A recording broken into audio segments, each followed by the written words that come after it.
Alex was in a car driving home with his 12-year-old son who had just wrapped up with his baseball practice and was telling him all about it. Alex didn't know this would be his last conversation with his only son.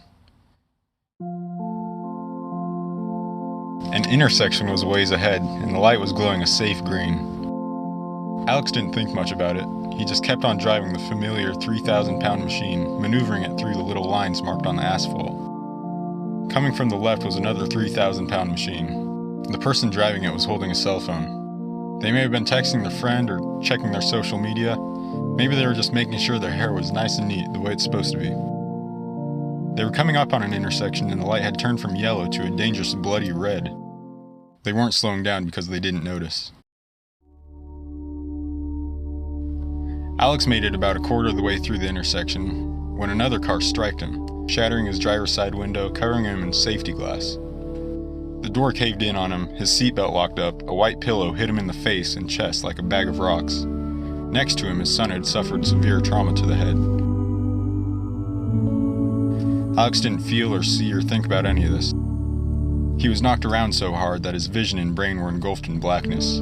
His ribs were broken and pushed into his lungs, making it hard to breathe. When he came to, he was in an ambulance. No one would tell him what had happened, and no one would tell him where his son was. It wasn't until the next day when he received the news that his son had passed away. Police had arrested the driver of the other car, the one with the phone, and he would have to live with the fact that he killed somebody. Alex would never see his son alive again, never speak with him again, and never be the same again. He continues to blame himself to this day. This happens far too often. In fact, it happens to over 1,000 people every day, 365,000 people a year. Distracted drivers range from people shaving to applying makeup to texting or talking on the phone. It goes without saying that driving requires focus and reflexes. Excuse me. You know, if I'd been driving, that would have been pretty dangerous.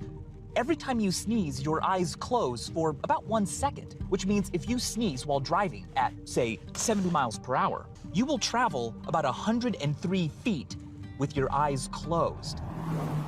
Now imagine looking down at your phone for a mere 5 seconds.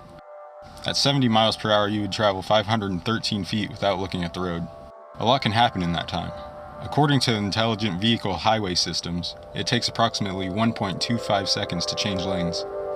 With your eyes off the road for just 5 seconds, people can change lanes in front of you 4 times and you wouldn't notice. Instead of putting yourself and others at risk, put your phone in the glove box. Wait until you're safely at your destination to finish your morning shave or to apply your makeup.